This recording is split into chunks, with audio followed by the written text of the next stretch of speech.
My name is Annalie Davis, and I'm 21 years old. After finishing culinary school, I started working at the coffee shop my parents own. We have many regular customers, and I really enjoy working there. I admire my parents for running the shop for so long. Working while studying was harder than I expected, but I was happy with my life. However, everything changed when I got an unexpected call from Bob. He told me his wife had an accident and sounded very worried. We didn't know much about the accident, but we were concerned for my sister-in-law. Bob asked if we could look after his kids while he went to the hospital, and we agreed right away. Bob brought the kids to our coffee shop, and they seemed confused, but I tried to make them feel comfortable. 2 hours later, Bob called again. We were relieved to hear that my sister-in-law was okay, but she had a bad sprained ankle and needed to rest for a while. Bob asked if we could continue taking care of the kids. At first, I was unsure if I could handle it. My parents run the coffee shop and I also work there, so it would be hard to do this every day. But after talking it over with my parents, we decided I would look after the kids for 2 weeks. I was nervous because I didn't have much experience with kids, but they were well behaved and things went smoothly. My mom helped me when I needed it. After 2 weeks, things settled down and my sister-in-law was better. But then I got another call from Bob. His wife still wasn't feeling well, and Bob asked if I could watch the kids again. I wasn't sure what to do, but I couldn't leave the kids without help, so I agreed to help occasionally. A few days later, my sister-in-law asked me to watch the kids again.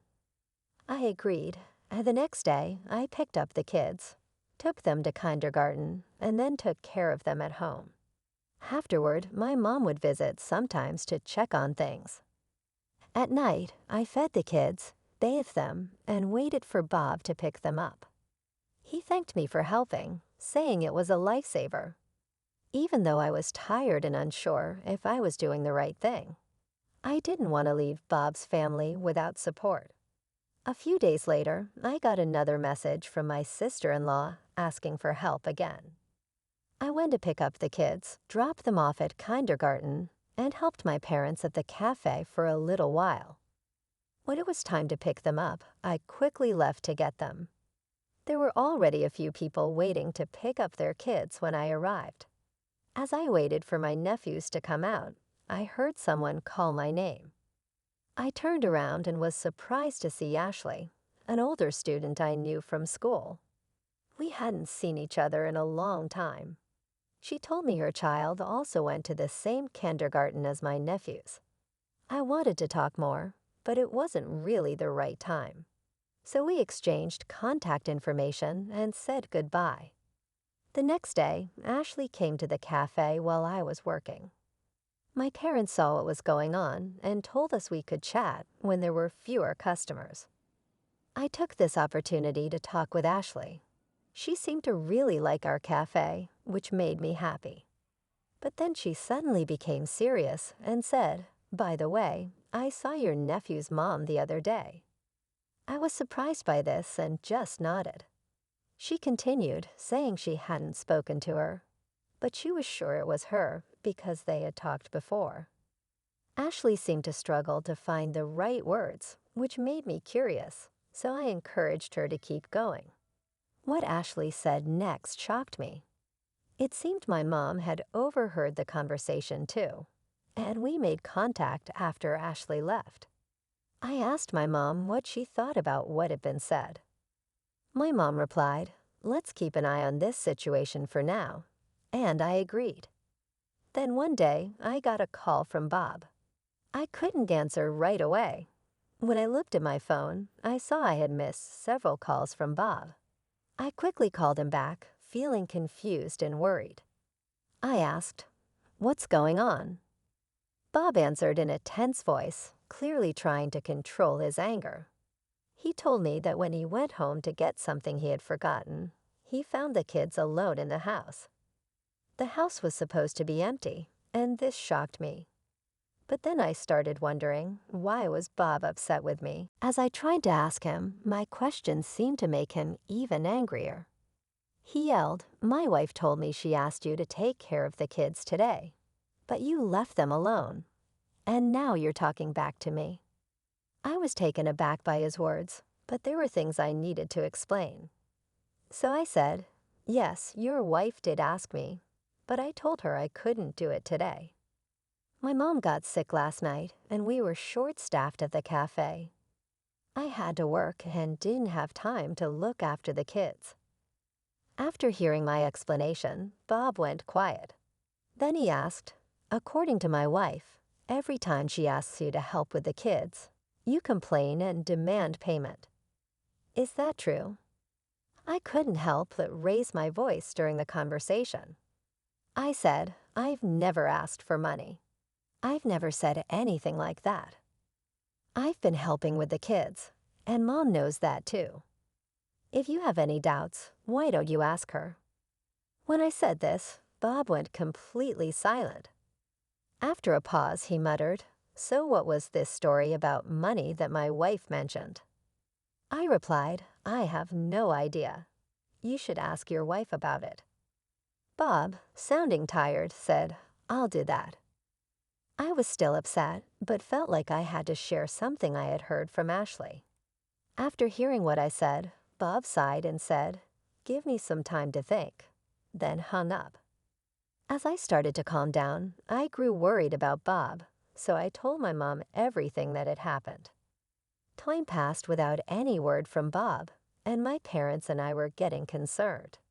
Then a few days later, I got another message from Bob's wife asking me to look after the kids again. At first, I thought about saying no. I had done so much for her and the kids, and I felt like I had been treated unfairly. But I also felt embarrassed, knowing I had been talked about behind my back. My mom stopped me from replying right away. She suggested I contact Bob first, so I forwarded the message to him. A few minutes later, Bob replied. It seemed like he'd been upset, but after our conversation, he seemed to have made up his mind. After hearing Bob's side, I agreed to help, and I told Bob's wife, "Okay," and went to pick up the kids as usual. After dropping the kids off at kindergarten, I called someone. Once the call ended, I took a deep breath, preparing myself for what was coming. When I arrived at the coffee shop, Bob was already there. He looked very tense, either nervous or anxious.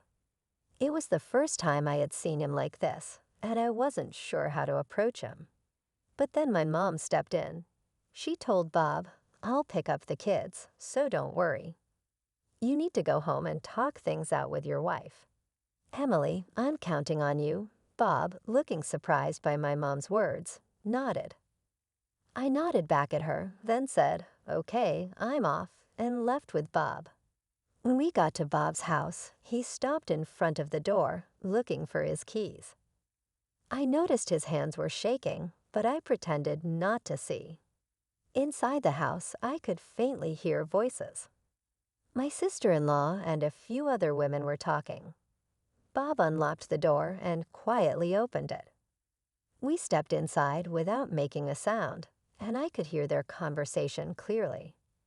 One of the voices asked, "So how's your foot doing?" I could hear my sister-in-law answering the woman's question. She said, "Oh, it's fine, almost completely healed." I thought to myself, I knew something felt off lately, but I quickly focused again on what she was saying. Then she added, "But once it's fully healed, my husband will probably find out, and I won't be able to relax like I do now." One of the women responded, "Oh, right. Your sister-in-law and her parents are looking after the kids, right? How lucky." My sister-in-law replied, "Yeah, really lucky that Emily isn't married. I'm so grateful to have an unemployed, single person living at home." Hearing this made me angry. I had suspected my sister-in-law might be taking advantage of us, but I never imagined she'd think so badly of me. My anger reached its limit, and I burst into the living room, glaring at her. Yes, I'm not married and I live at home, but I'm not just doing nothing. I thought we were helping because you needed it. I didn't think you'd talk about it like this. But my sister-in-law wasn't focused on what I was saying. Instead, she looked confused and asked, "Why are you here? How did you get in?" Just then, I felt a tap on my shoulder and stepped back. She finally noticed Bob, and her eyes widened. Bob, with a cold voice, said, "I let her in. You've been lying to me all this time. You're the worst. You've been using the money I gave you for yourself instead of giving it to Emily." My sister-in-law turned pale. I walked over to her friends and told them it was time to leave. Everyone left with awkward expressions on their faces. As my sister-in-law's friends were leaving, one person made contact with me. It was Ashley, my senior from school. She had interacted with my sister-in-law before and seemed to be concerned about her recent behavior. When we unexpectedly met again, Ashley offered to help with the situation. Once all the friends had left, my sister-in-law started crying and told her side of the story. To sum it up, she explained that after the birth of their second child, taking care of the kids became really difficult. Bob was always busy with work and couldn't help with child care or housework, which made things harder for her. When she got injured, my mom and I helped, which made things easier, and she ended up relying on us. Regarding the money Bob gave her, she admitted that she hadn't had any spending money since she got married and couldn't resist using the money Bob gave her.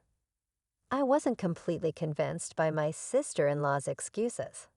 Sensing my doubt, Bob suggested it was time to leave, and I agreed.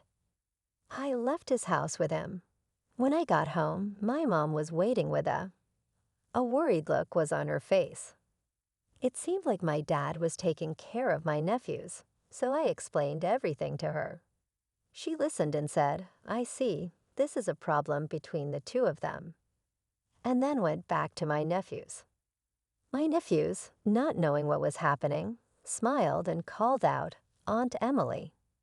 Despite feeling conflicted, I did my best to hide my emotions and smiled back. A few hours later, Bob returned home and said he would stay at our parents' house for the night. My mom, understanding, simply said, "I see." After putting the kids to bed, Bob explained his decision to our parents and me. He said, "I won't divorce her this time, but if she does this again, I'll consider it." Bob apologized for what I had gone through, and he also apologized to my mom. I told him it was okay, but I asked if he was sure about his decision. Bob nodded and said, "Yeah, after talking to my wife, I realized I'm partly to blame. We've decided to give it another try." I asked Bob what he meant. He said, "I've been focused on work and haven't paid enough attention to my wife. I left all the responsibility for the kids to her, and I now realize that it put too much pressure on her. I've been unfair to both her and the kids. I should have spent more quality time with them." I had mixed feelings hearing this, but my mom spoke up. She said, "As an individual, it's hard to forgive what your wife did to us. But as a wife and mother, I can understand some of her feelings. If this is the decision you both have made, I won't oppose it, but don't involve others in your problems again." Bob nodded and bit his lip, clearly affected by my mom's words. Since then, neither Bob nor my sister-in-law have asked anything of me. I haven't even seen her once. My father is still angry, saying she can't even apologize. But honestly, I prefer not to see my sister-in-law because it would just bring back bad memories. When I told Bob how I felt, he promised, "I understand. I'll try to make sure you don't have to meet her again." Thanks to that, my daily life returned to normal. One day, I heard the bell at the coffee shop and turned around. At the entrance stood Bob with my nephews beside him. As soon as my nephews saw me, they let go of Bob's hand and ran over to me, calling my name. I smiled and greeted them happily.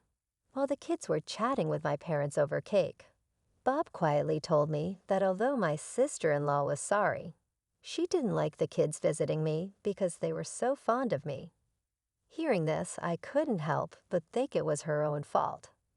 I know there may come a time when I have to face my sister-in-law again, but right now, it doesn't seem like I'll forget what she did to me anytime soon.